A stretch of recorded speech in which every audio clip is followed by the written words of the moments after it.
The first snowflake of what would become the worst blizzard in Vermont history landed on my nose while I was checking the mailbox. And within 48 hours, I'd be staring at a legal nightmare that would make my entire neighborhood infamous.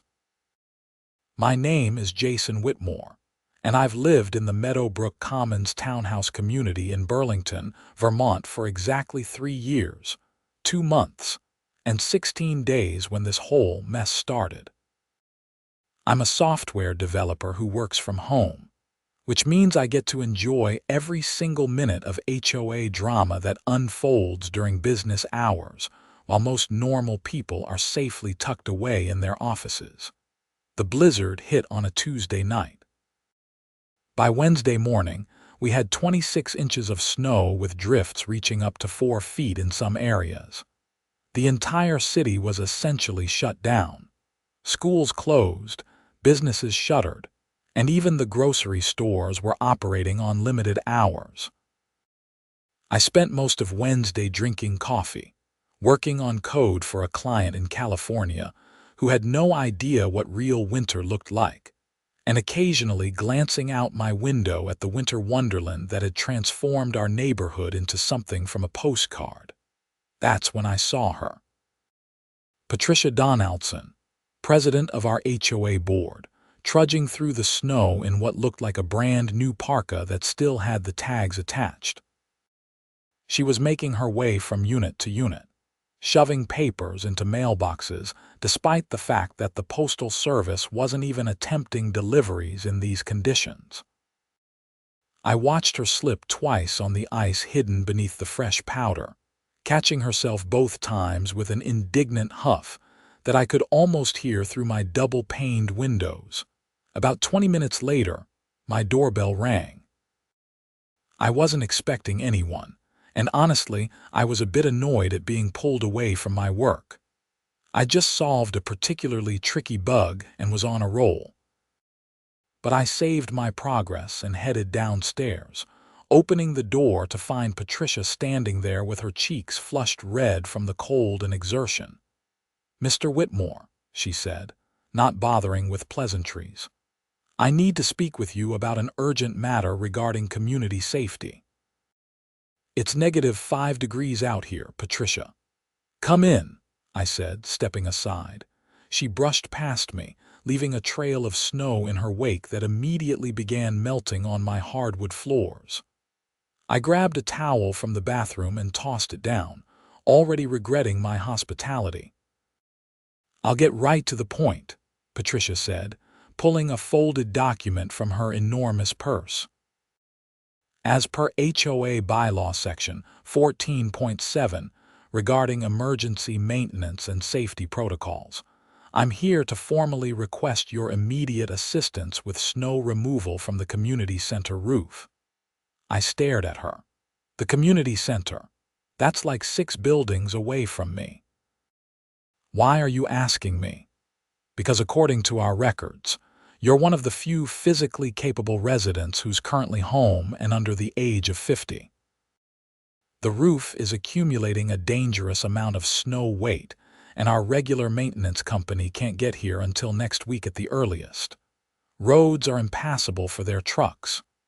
Patricia, I write code for a living. I don't do roofs. I don't do snow removal beyond my own driveway. And even that I do with a snowblower, not a shovel." She thrust the paper toward me. "This is a formal HOA request. We're prepared to compensate you at $20 per hour for your time. The roof needs to be cleared within the next 48 hours, or we risk structural damage that could cost the entire community tens of thousands of dollars in repairs."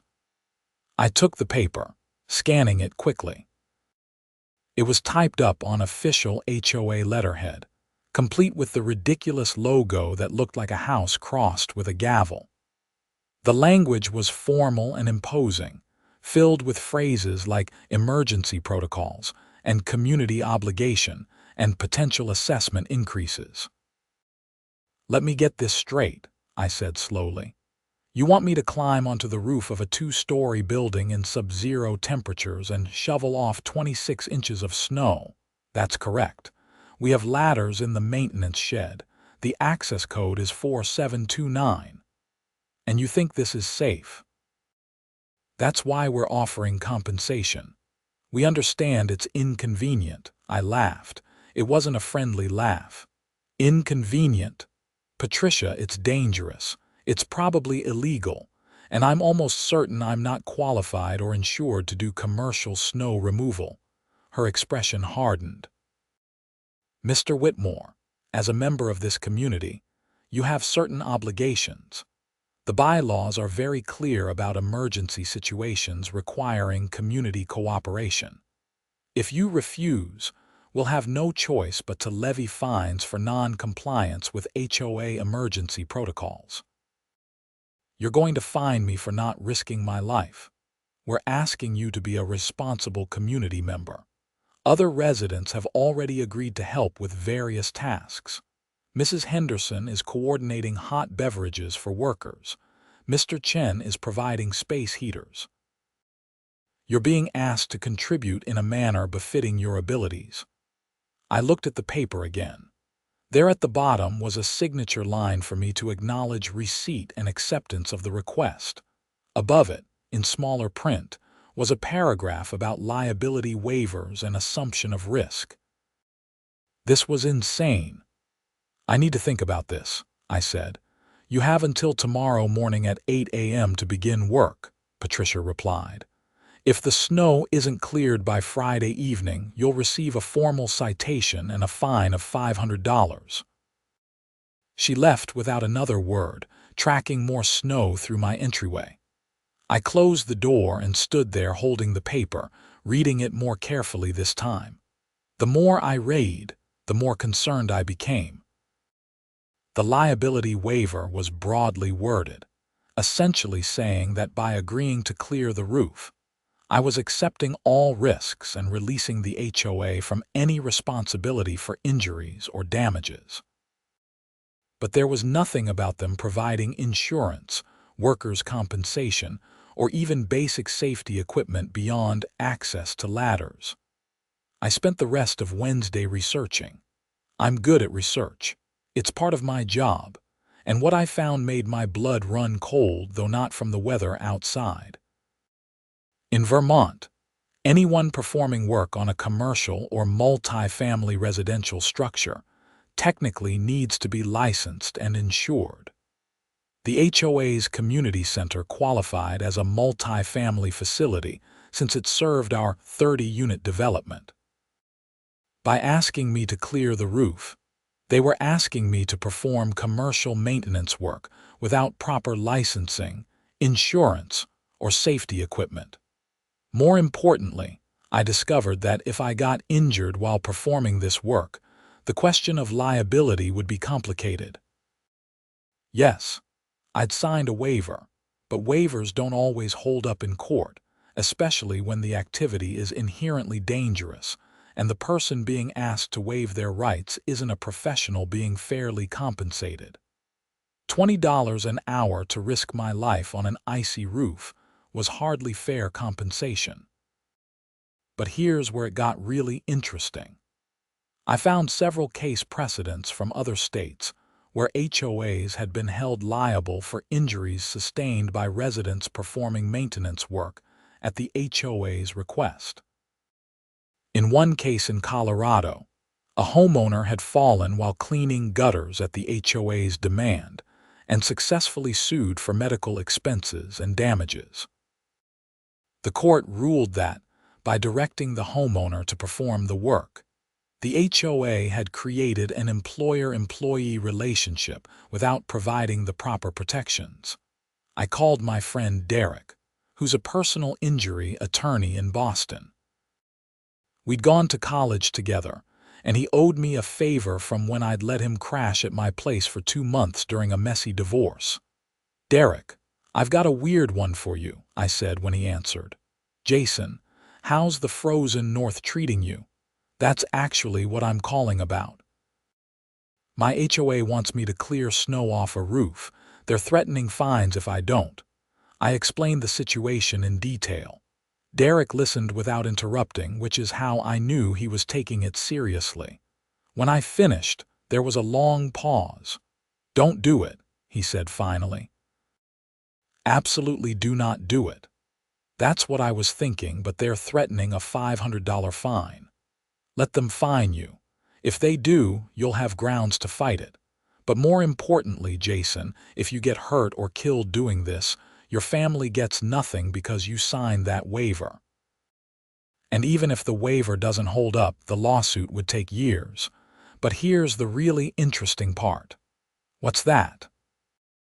"If you do this work and get injured, and then sue the HOA, they might discover that they're not properly insured for directing uninsured contractors to perform dangerous maintenance. Their insurance could deny the claim entirely. That means the HOA board members could be personally liable. Which means Patricia and whoever else is on that board could lose their personal assets. How is that my problem? It's not, but it is leverage. They probably have no idea that they're exposing themselves to massive personal liability by making these demands. Most HOA board members are just power-hungry neighbors with no actual legal knowledge. If you explain the situation to them, they'll probably back off immediately. And if they don't, then document everything and wait for them to fine you. Then we sue for harassment and violations of Vermont labor law. You'll win, and they'll end up paying your legal fees plus damages. It's a slam dunk. We talked for a few more minutes, and Derek promised to send me some relevant case law to reference. I thanked him and hung up, feeling much more confident about my position. But I still had until tomorrow morning to respond, according to Patricia's ultimatum. That evening, I drafted a careful response. I printed it out on my own letterhead, just to make it look official.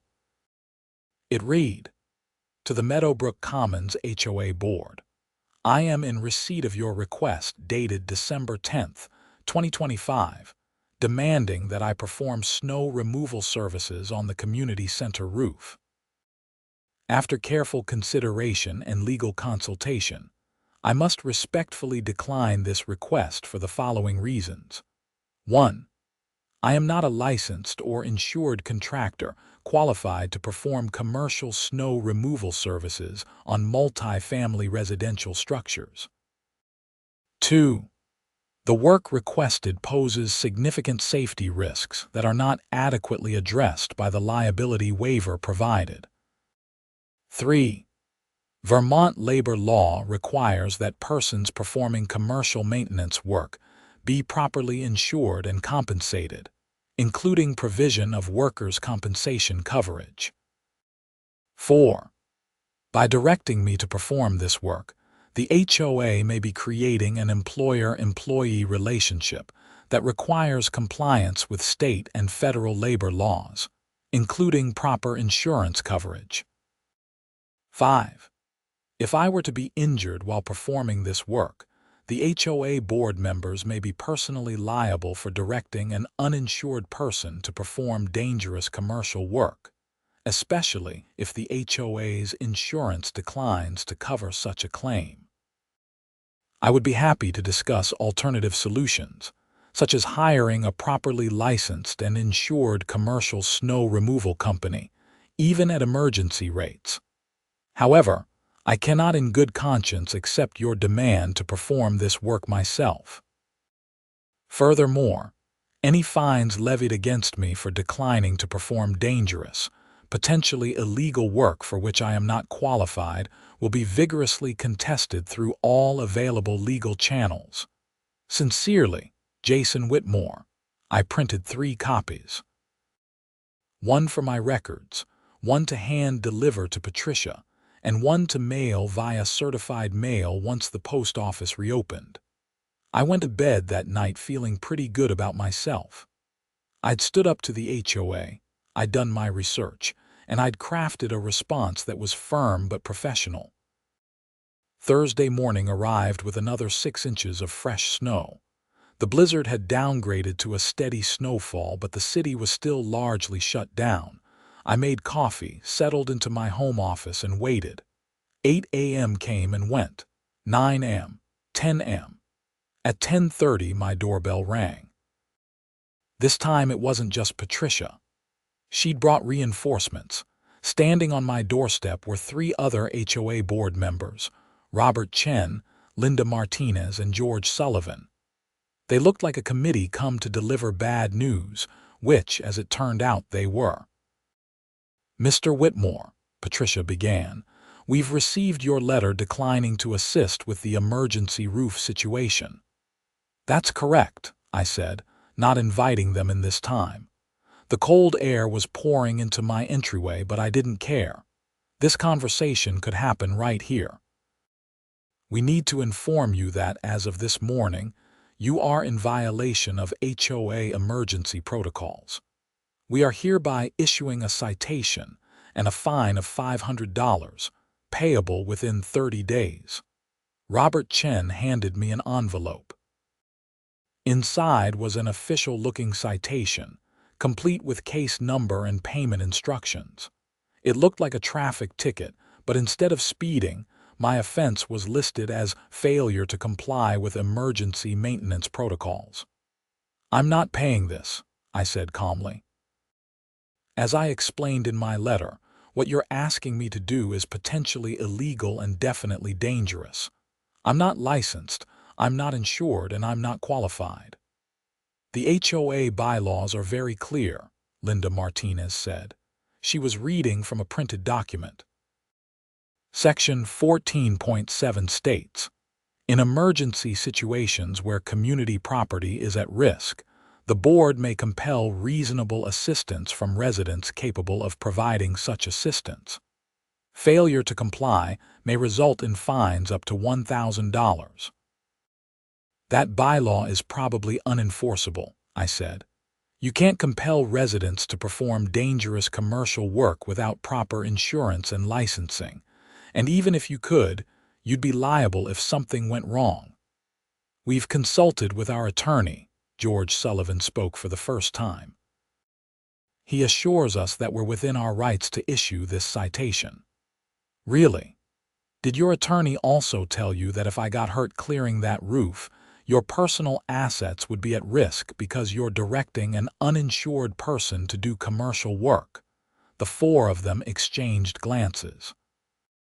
That was clearly news to them. "Our insurance covers community maintenance," Patricia said, but she sounded less certain now. "Your insurance covers licensed contractors that you hire to do maintenance," I corrected.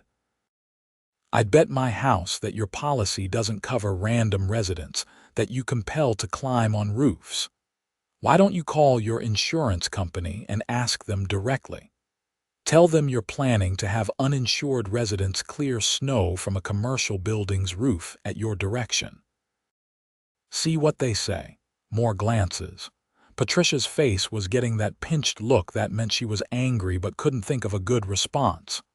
"The fine stands," she said finally. "You have 30 days to pay. If you wish to contest it, you may request a hearing with the full board." "Oh, I'll contest it," I said. "And when I do, I'll be bringing my attorney. We'll see what a judge thinks about HOAs compelling residents to do dangerous work without insurance." They left, trudging back through the snow. I watched them stop at the corner and huddle together, clearly having an intense discussion. Robert Chen was on his phone, probably calling their attorney, I hoped, or their insurance company. I closed the door and called Derek again. "They actually fined you," he said, laughing. "These people are idiots. Okay, here's what we do. We request a hearing, which will buy us time. Meanwhile, I'll draft a formal legal response outlining all the ways they've screwed up. We'll send it to them and their insurance company. Trust me, once the insurance company hears about this, they'll force the board to back down. What if they don't? Then we sue.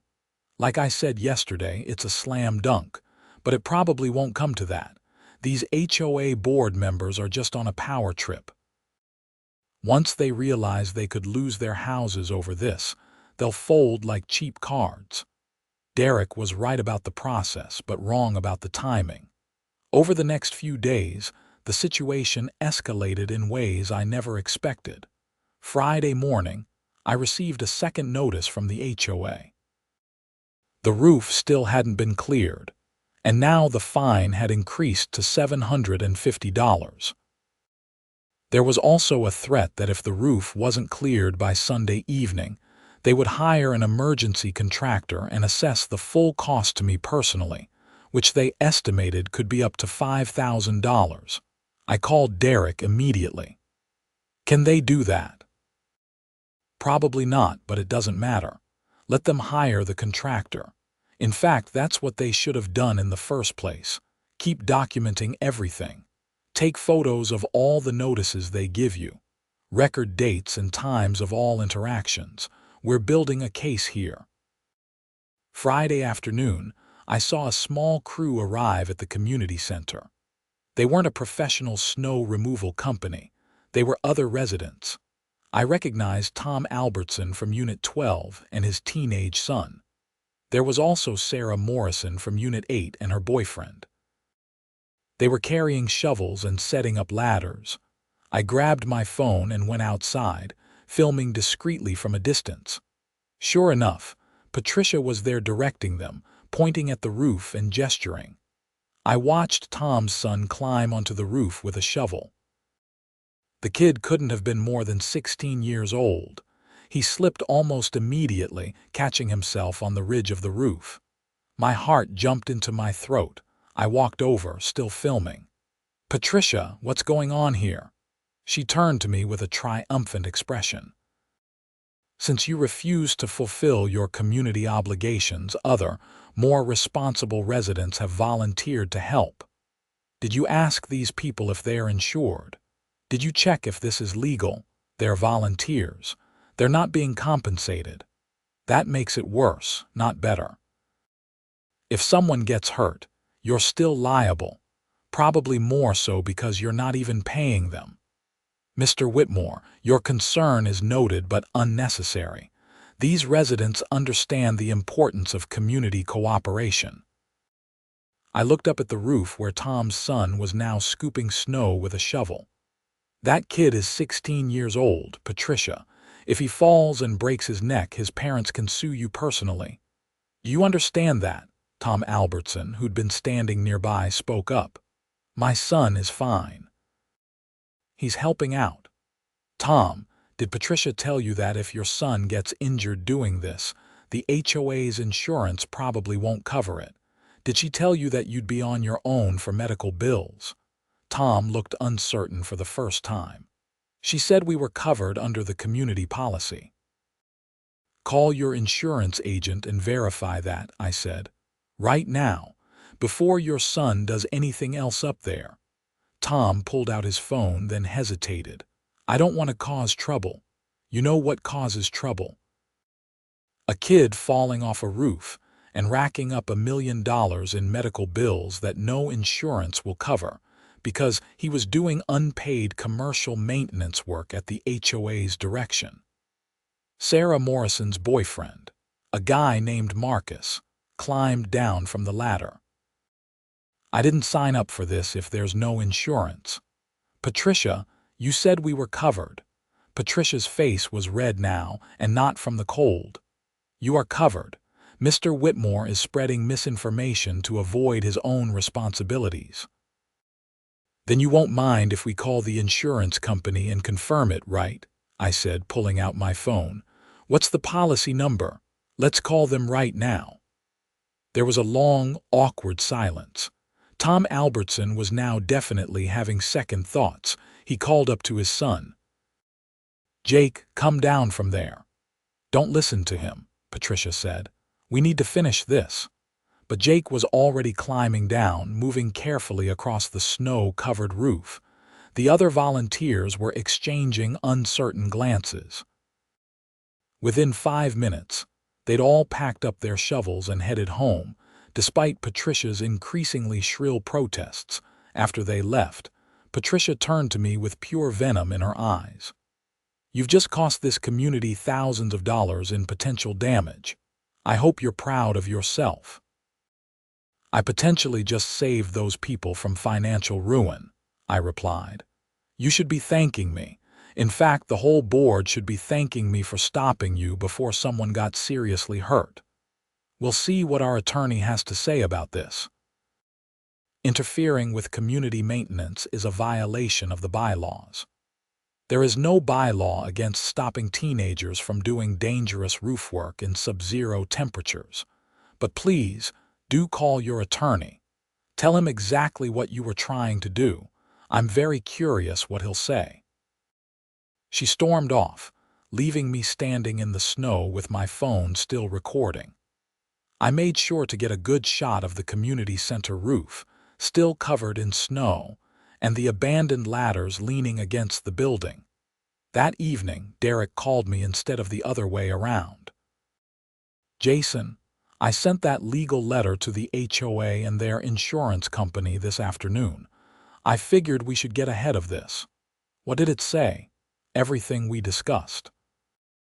The legal problems with them compelling you to do uninsured commercial work, the liability issues, the potential for personal liability for board members, all of it. I cited 6 different cases, including that Colorado one I mentioned. I also included Vermont labor law statutes about commercial maintenance work. How do you think they'll respond? If they have any sense, they'll drop the fine and apologize. If they don't, well, we've established the timeline. They can't say they weren't warned. Saturday morning brought another surprise. I woke up to find a news van parked on our street. A reporter and cameraman were interviewing Patricia in front of the community center. I couldn't hear what was being said, but I could guess. I threw on some clothes and headed outside. The reporter spotted me and immediately walked over. Are you Jason Whitmore? I am. What's going on? I'm Jennifer Nash from Channel 7 News.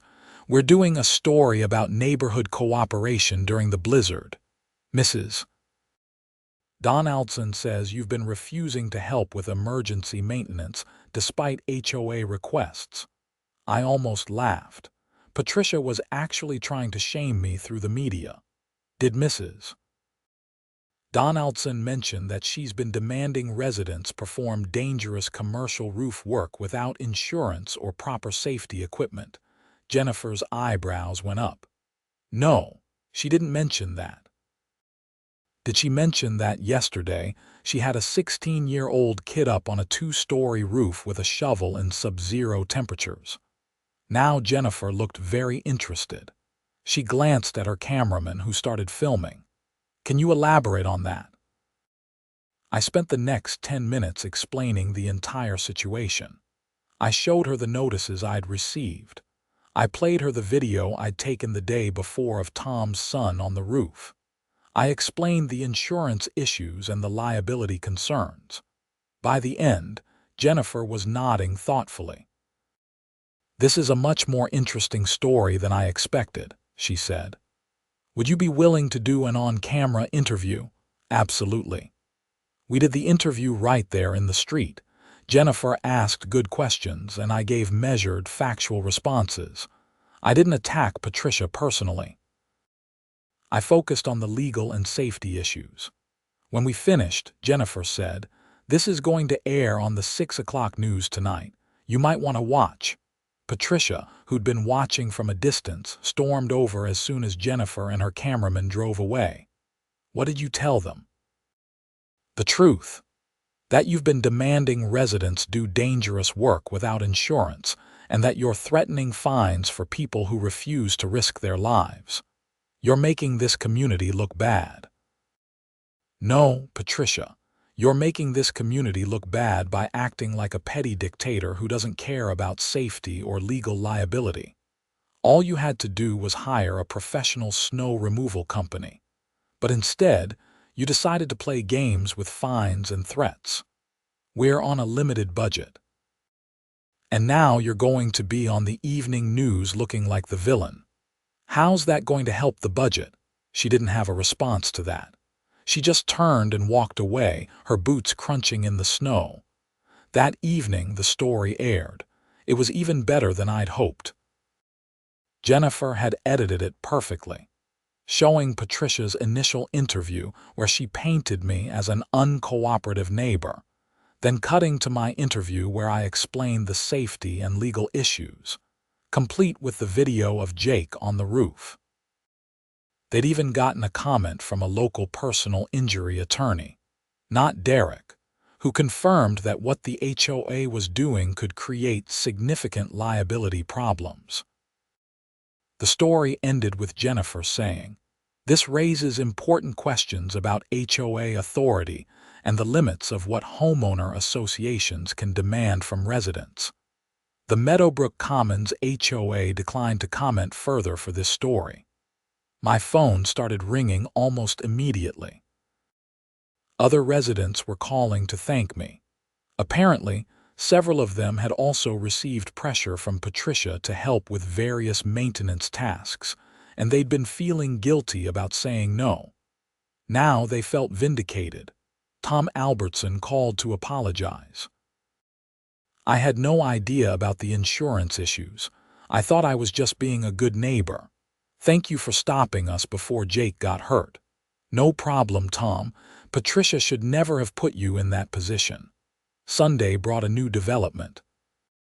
I received a formal letter, delivered by certified mail despite the fact that we lived in the same neighborhood. It was from the HOA's attorney, a firm called Henderson and Associates based in Burlington. The letter was curt and threatening.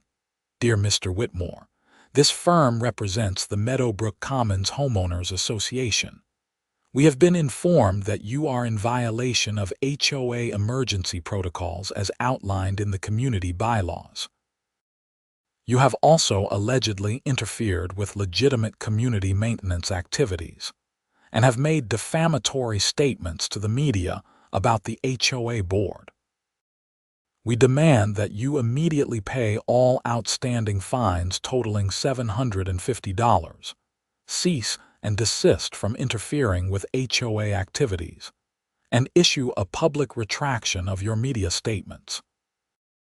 Failure to comply within 7 days will result in legal action including but not limited to filing a lien against your property and pursuing defamation claims. Sincerely, Michael Henderson, Esq." I forwarded the letter to Derek, who called me back within an hour laughing. "This is perfect.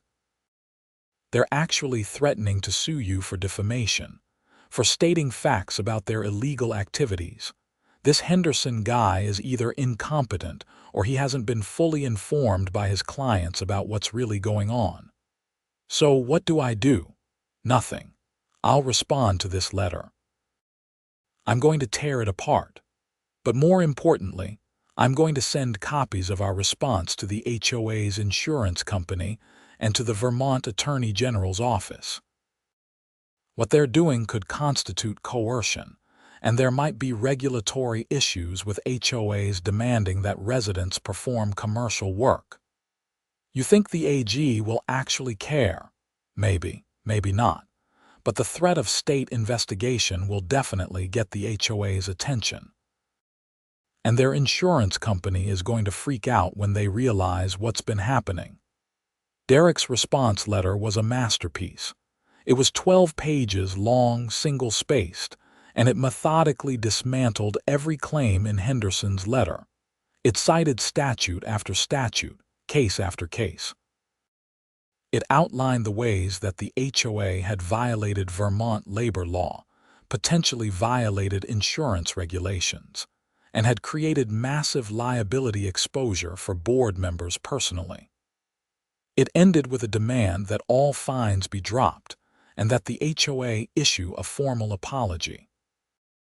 If they didn't comply, Derek promised to file suit for harassment, violations of labor law, and abuse of HOA authority.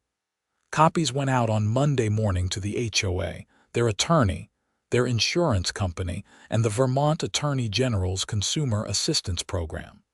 Then we waited. We didn't have to wait long. Tuesday morning, my doorbell rang. It was Robert Chen, looking extremely uncomfortable. He was alone this time, no Patricia, no other board members. "Jason, can we talk?" he asked. I invited him in. He accepted coffee, which I took as a good sign. We sat at my kitchen table, and Robert looked like a man who hadn't slept in days. "I owe you an apology," he said.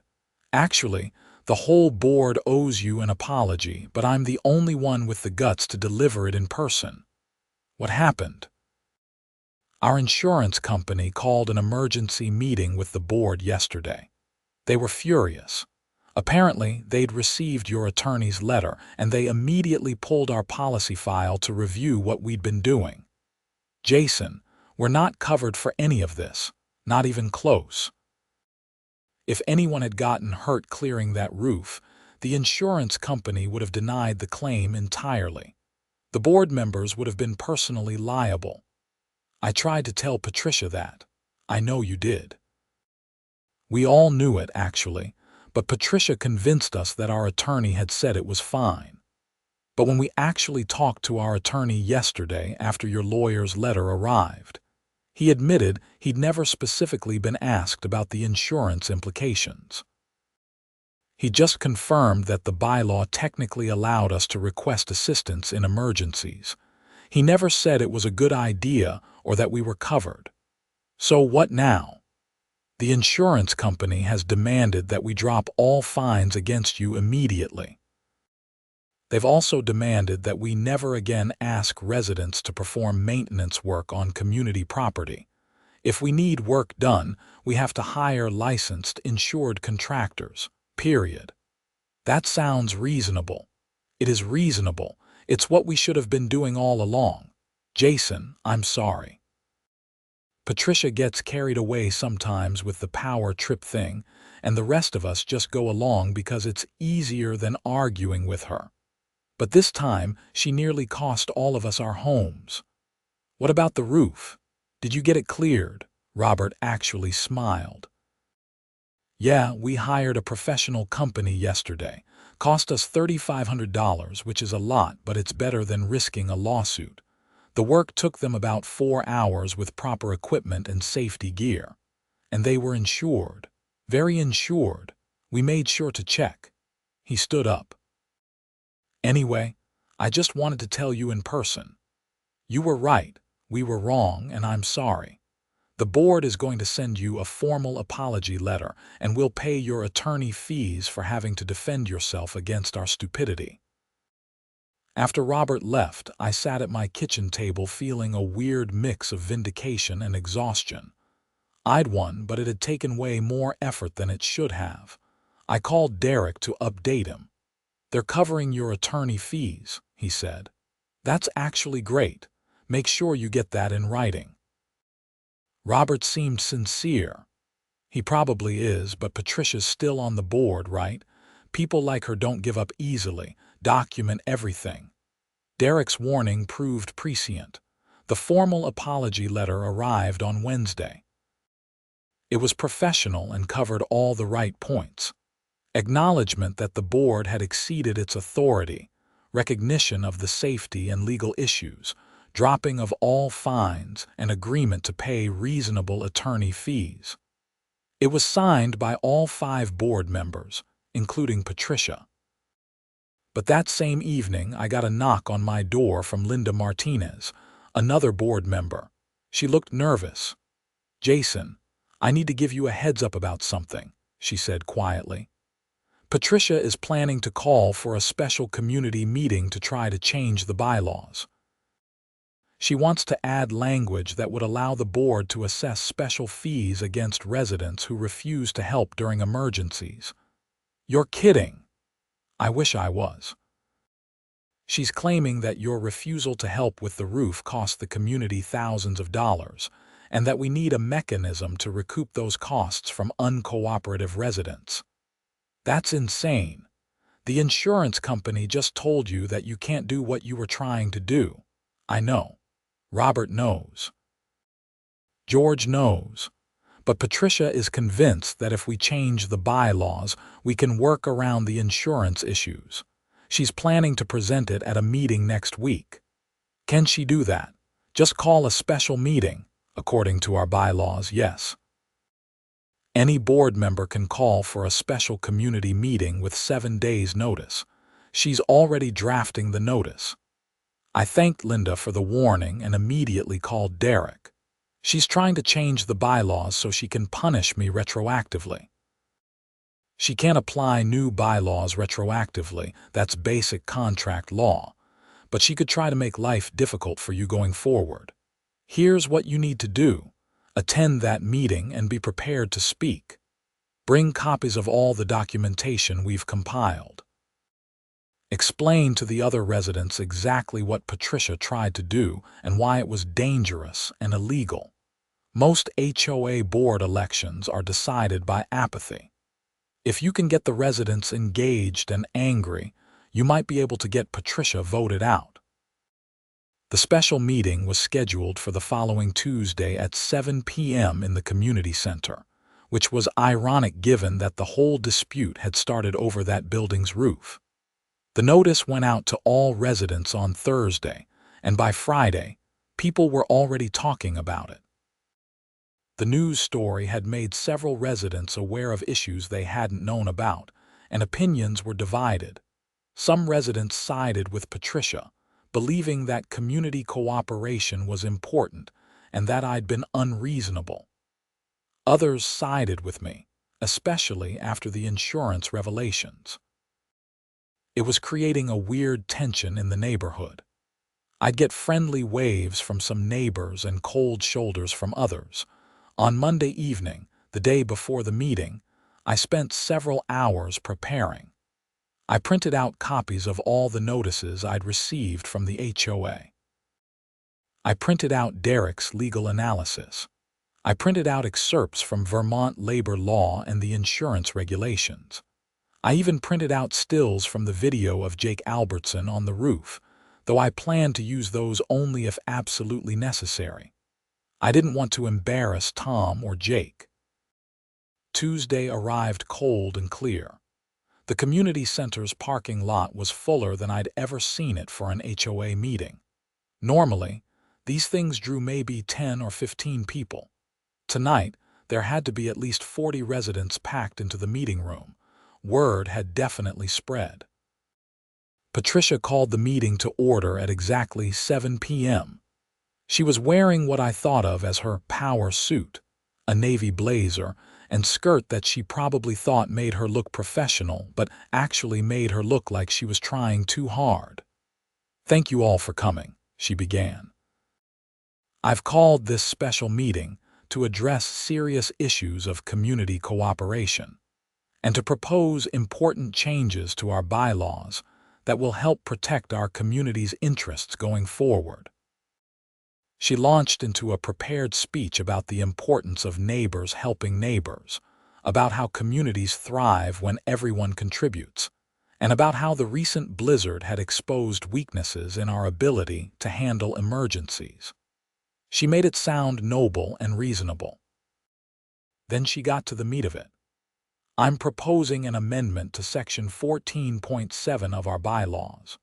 The amendment would establish a special assessment process for residents who refuse to assist during declared emergencies.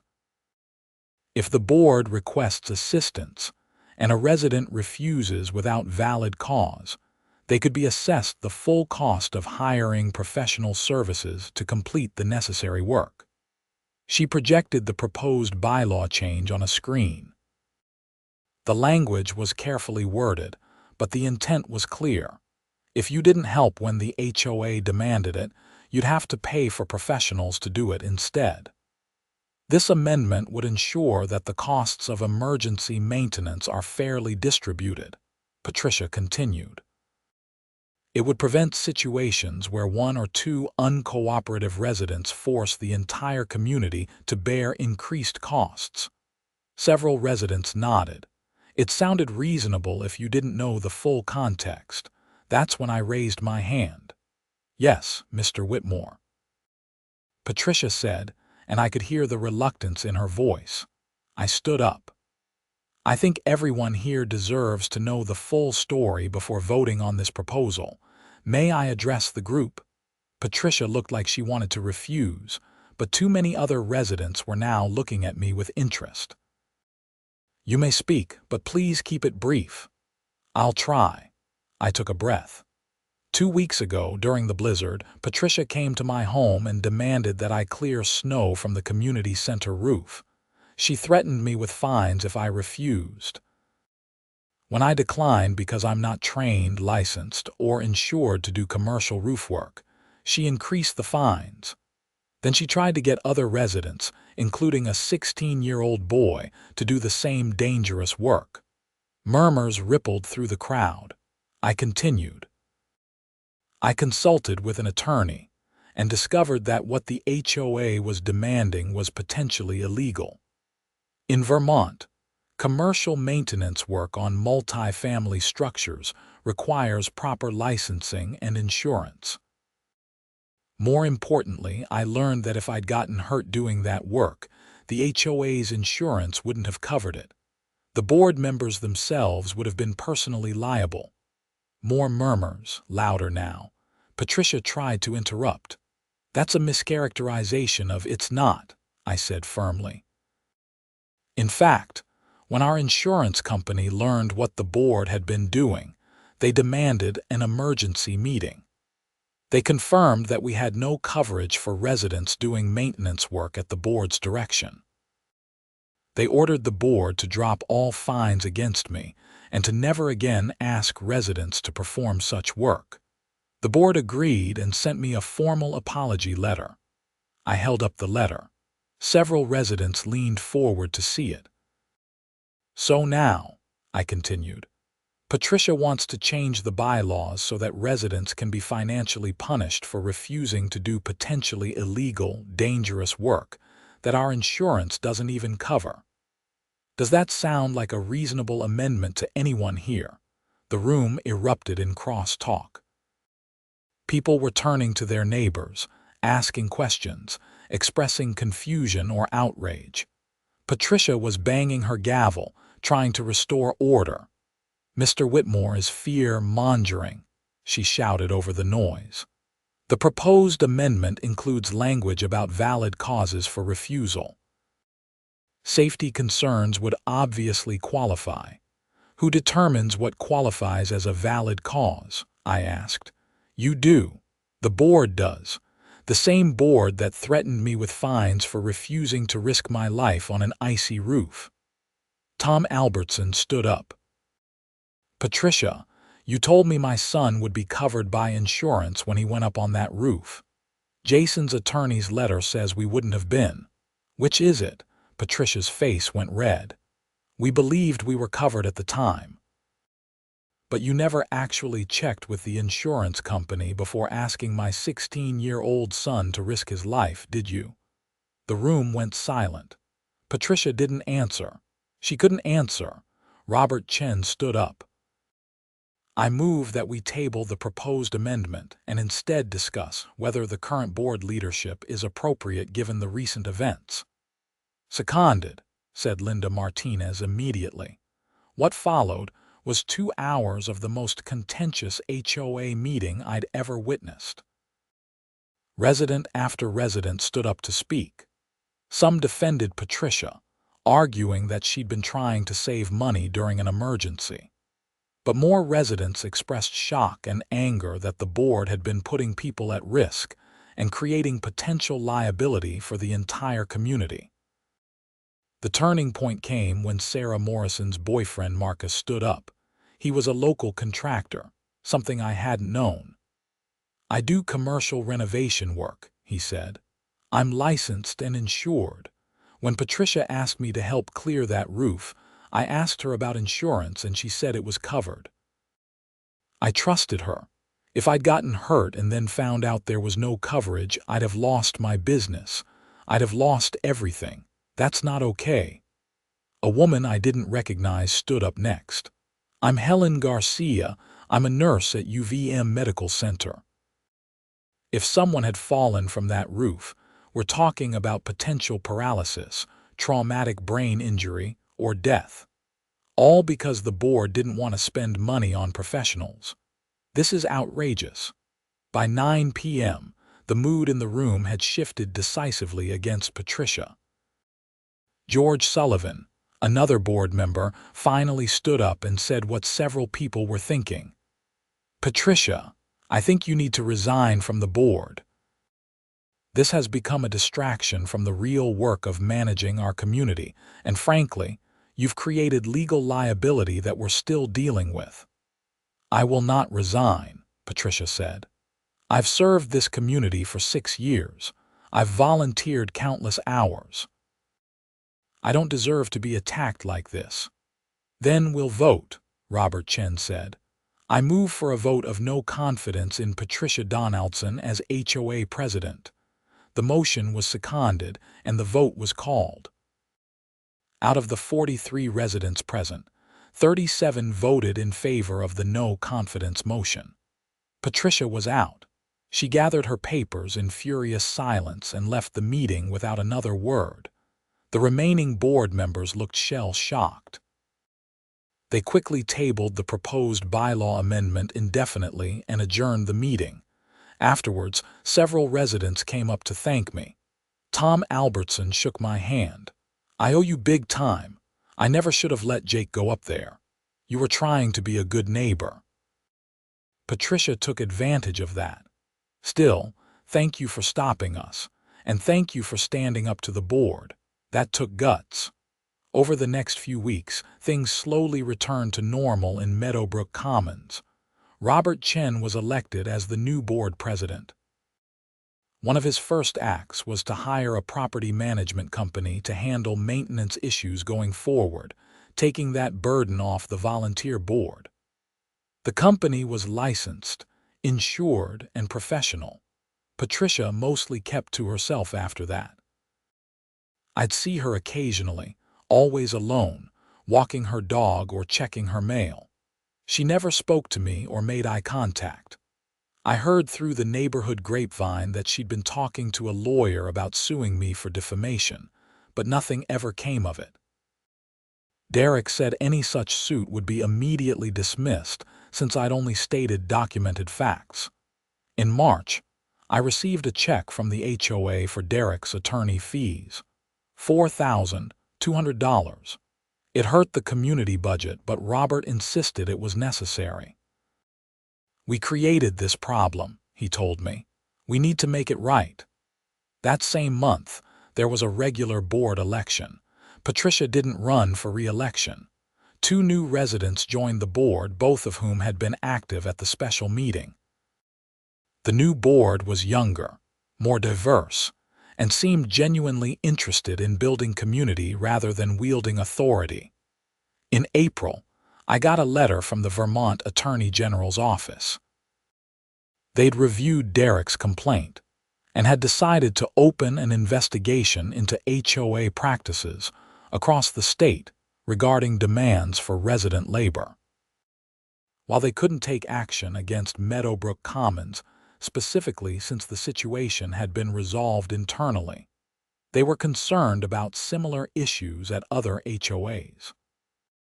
They were drafting guidance that would make it clear that HOAs couldn't compel residents to perform dangerous or commercial maintenance work. Derek was thrilled. "You've potentially helped hundreds of other homeowners avoid what you went through. That's pretty cool." One warm evening in May, I was sitting on my deck, enjoying a beer after work when Tom Albertson walked over with his son Jake. "Hey Jason, got a minute?" Tom asked. "Sure, what's up?" Jake stepped forward, looking a bit embarrassed. "Mr. Whitmore, I wanted to thank you for stopping me from going up on that roof. My mom's been on my dad's case about it ever since she found out what happened. She's right that I could have gotten seriously hurt." "You're welcome, Jake. For what it's worth, you were just trying to help. That's admirable. Just make sure that when you do help, it's safe and legal." "That's actually why we're here," Tom said. "Jake needs to do a community service project for his senior year. He wants to create a safety guide for HOA volunteers. You know, like what kind of work is okay to volunteer for and what requires professionals. Would you be willing to help him with the research? I smiled. I'd be happy to. Come by this weekend and we'll get started. They left, and I sat back in my chair looking out over the neighborhood. The trees were budding, the snow was long gone, and the community felt different somehow. More connected, more aware. The whole situation had been stressful and time-consuming, but it had also brought issues to light that needed addressing. My phone buzzed with a text from Derek. By the way, Henderson and Associates dropped the HOA as a client. Word is that Patricia failed to disclose the full facts to them before they sent that threatening letter. Henderson was pissed when he found out he'd been used to intimidate you with bogus legal threats. I texted back. Karma's a bitch. Indeed it is. Hey, if you ever need a place to crash in Boston, my spare room is yours. I figure I still owe you after that divorce debacle. We're even now. But I'll keep it in mind. Looking back on the whole experience, I realized I'd learned something important about HOAs and community living in general. These organizations only have as much power as residents allow them to have. For years, people in Meadowbrook Commons had just gone along with whatever Patricia and the board decided because it was easier than pushing back. It took a crisis to make people realize that the board wasn't some untouchable authority. They were just neighbors with clipboards. The key was documentation, knowledge, and being willing to stand up when something wasn't right. I documented everything. I'd educated myself about the law, and I'd been willing to fight back when the HOA overstepped. If I just paid that first $500 fine, Patricia would still be out there terrorizing residents and creating liability for everyone. In June, the new board held a community barbecue. It was the best-attended HOA event in years. People actually seemed to enjoy being there. Robert Chen gave a short speech thanking everyone for their patience during the transition and promising that the board would focus on building community rather than enforcing petty rules. I was manning the grill, flipping burgers, when Linda Martinez came over. You know, Jason, we're still short one board member. The position is yours if you want it. I considered it for about half a second. Thanks, but no thanks. I'm happy to help out as a regular resident, but I don't need the stress of being on the board, she laughed. I don't blame you. But the offer stands if you change your mind. Patricia showed up at the barbecue surprisingly. She came alone, filled a plate with food, and sat by herself at a corner table. Part of me felt bad for her. She'd put years into the HOA, probably with genuine intentions at the start, but somewhere along the way, she'd gotten drunk on the tiny amount of power it provided. Now she was isolated and alone in her own neighborhood. I grabbed 2 beers and walked over to her table. Mind if I sit? She looked up, surprised. I suppose not. We sat in silence for a moment. Finally, she spoke. I suppose you're feeling pretty satisfied with yourself. Not really. This whole thing was exhausting and didn't need to happen. I was trying to save the community money. I know. But there are smarter ways to do it than threatening residents into doing dangerous work. She picked at her potato salad. I spent 6 years on that board. 6 years of my life, dealing with complaints and maintenance issues and budget meetings. And in one night, it was all gone. You could have resigned gracefully instead of digging in. I don't do anything gracefully. She actually smiled a little. That's always been my problem. We talked for a few more minutes. It wasn't friendly exactly, but it wasn't hostile either. When I got up to leave, she said, "For what it's worth, I'm glad no one got hurt. I didn't think anyone would actually get hurt, but I'm glad you stopped it." That's probably the closest thing to an apology I'm going to get from you, isn't it? Probably. I'll take it. Summer turned to fall, and life in Meadowbrook Commons continued its new normal. The new board was functional and reasonable. Maintenance issues were handled by professionals. No one was demanding that residents risk their lives for the sake of saving a few dollars. It was, frankly, boring in the best possible way. I did end up helping Jake with his community service project. We created a comprehensive guide about volunteer work and liability issues for HOAs. Jake presented it at a school assembly and got in on the project. The new HOA board actually adopted it as official policy. They sent copies to all residents, and Robert even submitted it to a national HOA newsletter where it got published. Jake was pretty proud of that. In November, I got an invitation to speak at a statewide HOA conference in Montpelier. The Vermont Attorney General's office was presenting their new guidance on resident labor and liability issues, and they wanted someone with first-hand experience to discuss the real-world implications. I almost declined, but Derek convinced me to do it. "You've got a platform to potentially help a lot of people," he said. "Use it." So I went. The conference was full of HOA board members from across Vermont, about 200 people in total. I told my story, explained what had gone wrong, and outlined how Meadowbrook Commons had fixed the problems. I emphasized documentation, legal research, and the importance of insurance verification. I talked about the balance between community cooperation and individual rights. The response was overwhelming. I got questions for over an hour after my presentation. Board members wanted to know how to avoid similar situations. Property managers wanted to know what policies to implement. Insurance agents wanted to discuss coverage details. It was exhausting but also gratifying.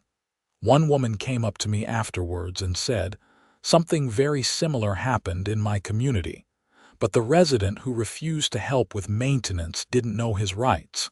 He just paid the fine. Thank you for fighting back and making this public." You've probably prevented dozens of similar situations. That made the whole ordeal feel worthwhile. By December, exactly 1 year after the blizzard that started everything, I was sitting in my home office working on code and watching the snow fall outside. We were getting another big storm, though nothing like the previous year's blizzard. I saw the community center through my window, its roof clear and safe thanks to the professional snow removal company that the HOA now had on retainer. My doorbell rang. I expected it to be a delivery, but instead it was Robert Chen holding an envelope. "Hey Jason, quick update. The board voted unanimously to give you this." He handed me the envelope. Inside was a check for $500 and a certificate declaring me Neighbor of the Year for Meadowbrook Commons. "We wanted to recognize your courage in standing up for safety and doing the right thing even when it was difficult," Robert said. "The whole neighborhood is better off because you were willing to fight back. You guys didn't have to do this. We wanted to. Also, I need to tell you something else. Patricia is moving. She put her townhouse on the market last week, says she wants a fresh start somewhere else." I wasn't sure how I felt about that. Did the situation here drive her out? Honestly, I think it was a wake-up call. She's been doing some soul-searching about how she handled things. She's not a bad person, Jason. She just got caught up in the power and lost perspective. Maybe starting over will be good for her. After Robert left, I sat looking at the certificate and the check. Neighbor of the Year. It was a nice gesture, though I'd never set out to be any kind of hero. I just refused to do something dangerous and stupid, then stood my ground when threatened. The fact that this was noteworthy enough to merit an award said something about how low the bar had gotten for HOA behavior. I called Derek to tell him about it. "Frame that certificate," he said. "When you sell your place someday, it'll be a good conversation piece." I'm not planning to sell anytime soon. Despite everything, I actually like it here. That's because you fixed it. You took a broken system and you forced it to change. Most people just complain or move away. You actually did something about it. I had a good lawyer. You had a good case. I just helped you present it. Speaking of which, I'm working with a couple other clients now who are dealing with similar HOA issues. Different states, different situations, but the same basic problem of HOA boards overstepping their authority. You set a precedent that's helping other people fight back. We talked for a while longer, catching up on life beyond HOA drama. After we hung up, I got back to work. My California client needed a new feature implemented by end of week, and I was behind schedule. But every once in a while, I'd glance up from my computer and look out at the neighborhood. At the neatly maintained buildings, the clear sidewalks, the warm lights in windows as neighbors made dinner or watched TV or helped kids with homework. It was just a normal neighborhood full of normal people trying to live their lives. And now, thanks to what had happened, it was a neighborhood where people understood their rights and responsibilities, where the board served the community instead of ruling it, where safety and legality mattered more than saving a few bucks or wielding petty authority. The snow continued to fall, accumulating on roofs and streets and trees. Somewhere out there, a professional snow removal crew was on standby, properly insured and equipped to handle whatever winter threw at us.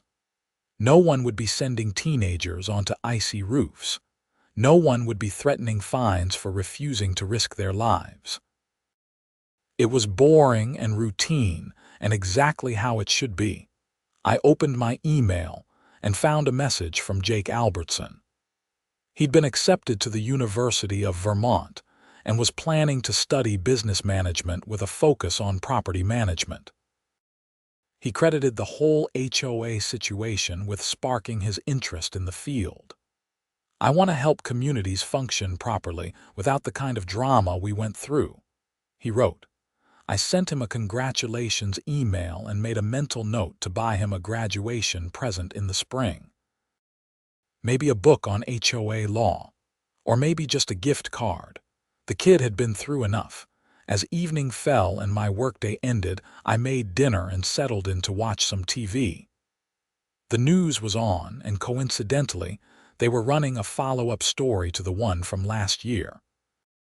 Jennifer Nash, the same reporter, was doing a segment on how the HOA story had sparked statewide changes. Since our report last December, Jennifer said to the camera, Vermont has implemented new guidelines for homeowner associations regarding resident labor and liability.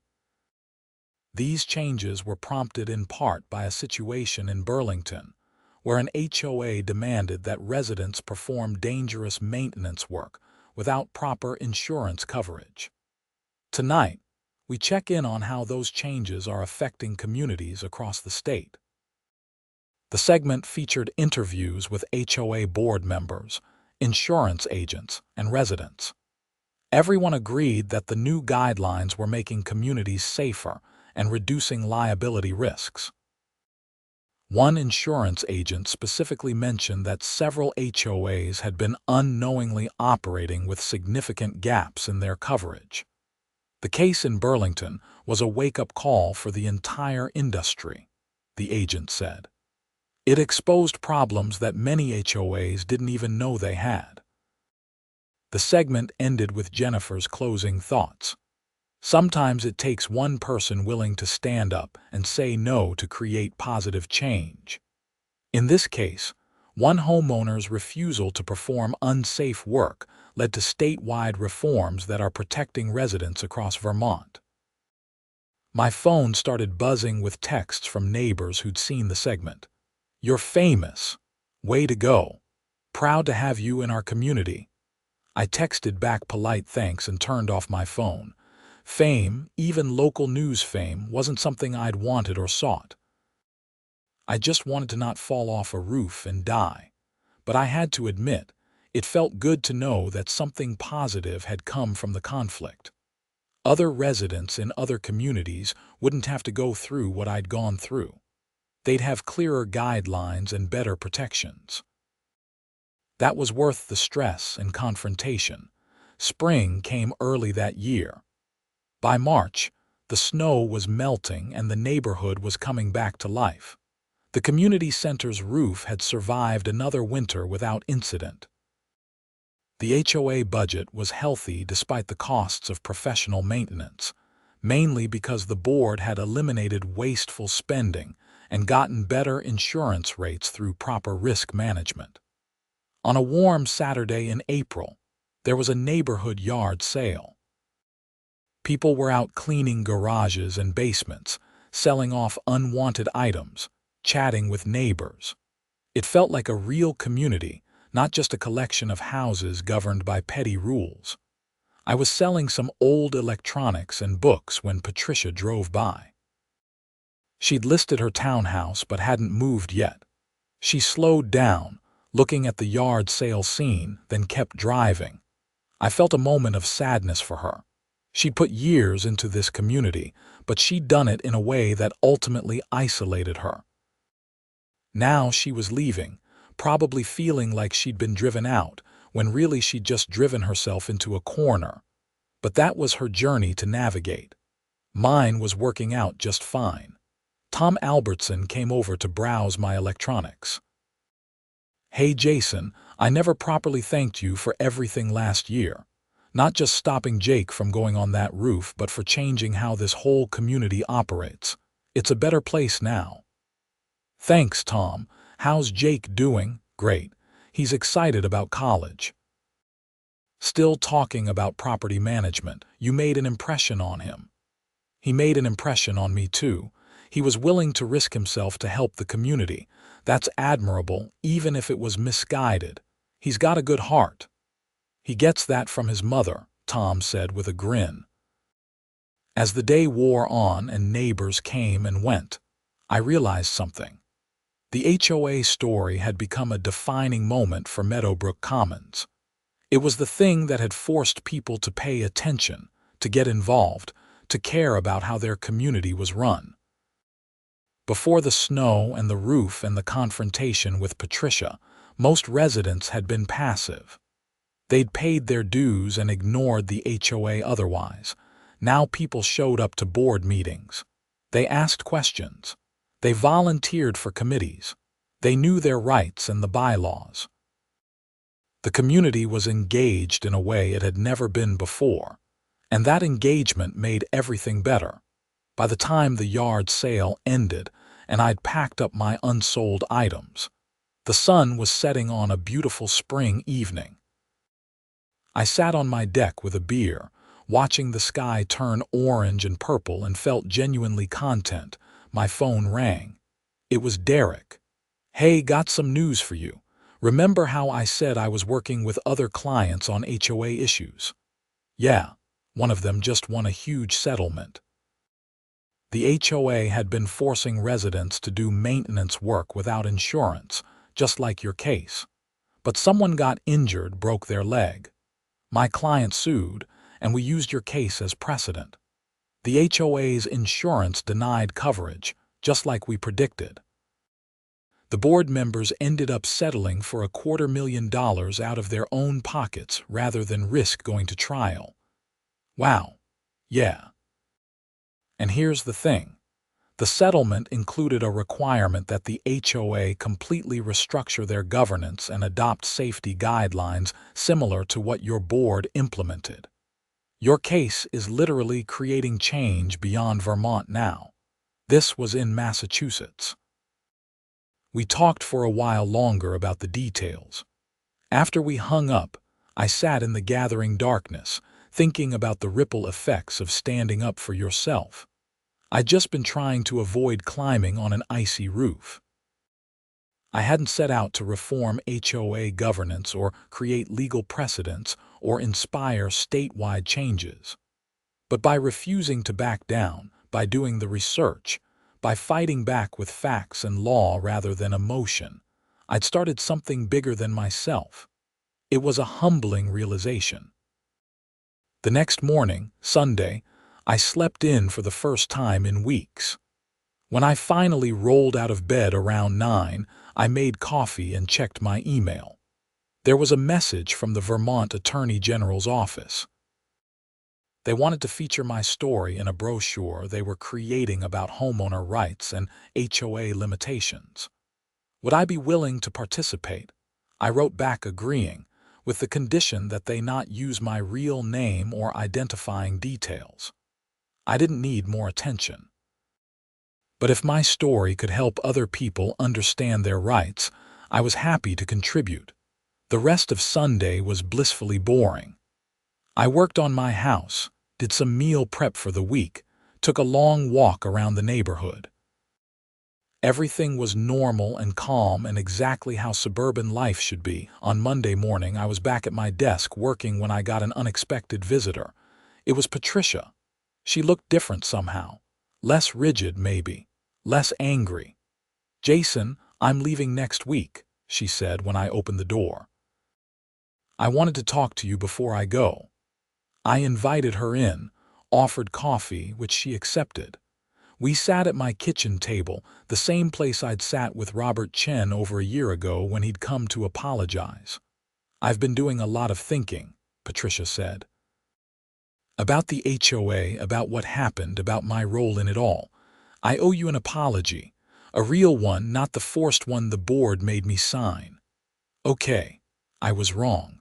About the roof, about the fines, about all of it. I was so focused on saving money and exerting control that I lost sight of what mattered. I put people at risk. I created liability for everyone. And when you pushed back, instead of listening, I dug in and made it worse." She paused, staring into her coffee. "I've spent the last year feeling sorry for myself, feeling like I was treated unfairly. But the truth is, I earned what happened. You were right. The insurance company was right and I was wrong. I'm sorry." It was the most genuine I'd ever heard Patricia sound. "I appreciate you saying that. I'm moving to Florida, starting over. My sister lives there and she's been asking me to relocate for years. I figure it's time for a fresh start somewhere where nobody knows me as the crazy HOA lady. For what it's worth, you weren't crazy. You were just overzealous. There's a difference." She smiled sadly. "That's generous of you. Anyway, I wanted to clear the air before I left. And I wanted to say that despite everything, I'm glad you stood up to me. This community needed someone to do that. It made things better, even if I couldn't see it at the time." After Patricia left, I sat for a long time thinking about the complexity of people. It would have been easy to paint her as a villain, to see her as nothing more than a power-hungry HOA president on a petty crusade. But she was more complicated than that. She'd volunteered her time for years. She tried to help the community in her own misguided way. She just lost perspective and needed someone to push back. Her apology didn't erase what had happened, but it provided closure. It reminded me that even conflicts that seem black and white are usually more nuanced than they appear. The following week, I saw the moving truck at Patricia's townhouse. She was really leaving. Part of the neighborhood's history was departing with her. I thought about going over to say goodbye, but decided against it. We'd said what needed to be said. Sometimes the best gift you can give someone is space to start fresh. Summer arrived, hot and humid. The community pool opened, and I'd often see Jake there on lifeguard duty, his first summer job. He was saving money for college, and he took the job seriously. Whenever I saw him, he'd wave and grin. That kid was going to do just fine in life. In July, the HOA held its annual meeting. I actually attended this time, curious to see how things were going. The meeting was efficient and professional. Robert Chen presented the budget. There were no surprises, no hidden fees, no controversial proposals. They'd hired a new landscaping company and were planning to repave the parking lots. Exciting stuff. During the open comment period, a new resident stood up. She just moved into Patricia's old unit. I just want to say that I researched this community extensively before buying here. I read about the changes that were made last year regarding safety and liability. That's actually why I chose Meadowbrook Commons. I wanted to live somewhere with a responsible HOA. So thank you to the board and to everyone who worked to make those changes. There was applause. Several people glanced my way, but I kept my head down. I'd done my part. I didn't need recognition. After the meeting, the new resident, who introduced herself as Dr. Amanda Foster, came over to me. "You're Jason Whitmore, aren't you? I recognized you from the news story. Guilty as charged. I just wanted to shake your hand. I'm a physician, and I've seen what happens when people fall from heights. You potentially saved lives by refusing to go along with that roof scheme. Thank you." We chatted for a few minutes. She was an emergency room doctor at UVM Medical Center, which explained her perspective on fall injuries. She'd moved to Vermont from New York and was loving the change of pace. She seemed nice, and I made a mental note to be a good neighbor. As summer turned to fall, life in Meadowbrook Commons continued its pleasant routine. The trees changed colors. The air got crisp. Another winter was coming, but this time everyone knew the protocols. Professional contractors were already on retainer. Insurance was verified and confirmed. Safety was the priority, not cost-cutting. In October, I got an email from a journalist at the New York Times. They were doing a feature on HOA overreach and wanted to include my story. I declined politely, suggesting they contact the Vermont Attorney General's office instead for information about the statewide reforms. I'd had enough media attention to last a lifetime. November brought the first snow, just flurries at first. I was working at my desk when I saw the community maintenance truck pull up to the community center. A professional crew got out with proper equipment and safety gear. They assessed the roof, determined it didn't need clearing yet, and left. The entire operation took 15 minutes. That's how it should work. Professionals making professional assessments and doing professional work. December arrived, and with it, the anniversary of the blizzard that had started everything. Vermont was hit with another major storm, 20 inches this time. The entire city shut down again. But this year, there was no drama. The professional snow removal crew arrived the next day and cleared the community center roof in a few hours. No residents were endangered. No teenagers were sent onto icy slopes. No threatening letters were delivered. It was boring and safe and perfect. I stood at my window, watching the crew work, and felt a deep sense of satisfaction. This was what I'd been fighting for. A community where professionals did professional work and residents could just be residents. It had taken a fight, legal threats, and public confrontation to get here, but it had been worth it. My doorbell rang. It was Tom Albertson and Jake, who was home from college for winter break. "Hey Jason, we're having some neighbors over for hot chocolate and board games tomorrow night. Want to join us?" "I'd love to." "Great. Bring snacks if you want, but not required. Just come hang out." They left and I smiled. Normal neighborly interaction. No HOA drama. No power trips. No one demanding that anyone risk their life for the sake of saving a few bucks. Just people being people in a functional community. The next evening, I went to Tom's townhouse with a bag of chips and some cookies. There were about a dozen neighbors there, chatting and laughing. We played board games and told stories and ate too much junk food. It was the kind of community gathering that should be normal but often isn't, especially in HOA developments where people tend to keep to themselves. At one point, someone brought up the previous year's drama. "Can you believe it's been a year since the Great Roof debacle?" someone said, laughing. "Best thing that ever happened to this community," Tom replied. "Cleared out the dead wood and brought in people who actually care about doing things right." There was general agreement. The conversation moved on to other topics, but I felt a warm glow of satisfaction. The conflict hadn't just resolved a specific problem. It had fundamentally changed the community's culture. People were more engaged, more aware, and more willing to speak up when something wasn't right. As the evening wound down and people started heading home, Dr. Foster pulled me aside. "Jason, I don't know if you know this, but I've been elected to the HOA board. I wanted to thank you again for everything you did last year. It made this a community worth serving." "Congratulations. You'll do great." "I hope so. I'm going to push for more community events like tonight." Less about rules and enforcement, more about actually building community. That's what HOAs should be about. I completely agree.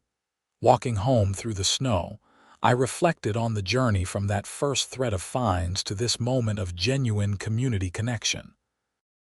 It had been stressful, exhausting, and at times frightening. But it had also been necessary. Communities don't fix themselves. Change requires someone willing to stand up, speak out, and fight back when necessary. The story of the HOA demanding I clear snow from their roof had become a cautionary tale, a legal precedent, and ultimately, a catalyst for positive change. It had taught me about liability, insurance, and Vermont labor law. It had taught me about standing up for what's right, even when it's uncomfortable. And it had taught me that sometimes the best thing you can do for a community is to refuse to go along with business as usual. As I settled into my house for the night, I felt genuinely grateful for where I lived and who I lived among. Meadowbrook Commons wasn't perfect, but it was functional, safe, and improving. The HOA served the residents instead of ruling them. Professionals did professional work. And when someone had a concern or a question, they could raise it without fear of retaliation or harassment. That was worth fighting for.